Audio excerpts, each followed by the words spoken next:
नवी मुंबईतून एक महत्त्वाची बातमी समोर येत आहे। नवी मुंबईच्या तळोजा MIDC मध्ये भीषण अपघात झालाय। या अपघातात एका कारने रस्त्यावरून चालत जाणाऱ्या दोघांना उडवले आहे। ही घटना रस्त्यावरील CCTV कॅमेरामध्ये कैद झाली आहे। अपघातामुळे परिसरात हळहळ व्यक्त केली जात आहे।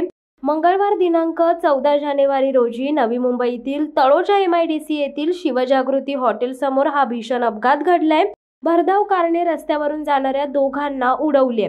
रस्त्याच्या CCTV मध्ये भीषण अपघात कैद झालाय। व्हिडिओमध्ये रस्त्यावरून एक महिला आणि एक तरुण रस्त्याच्या कडेने चालत जात असल्याचे दिसते।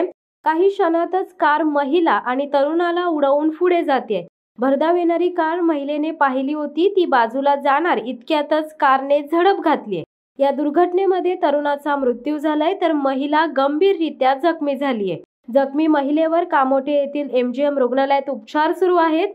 वाहन चालक वेगाने कार चालवत होता। कार चालवत असताना नियंत्रण सुटल्याने वाहन चालकाने त्या दोघांना उडवले असल्याची प्राथमिक माहिती समोर आली आहे।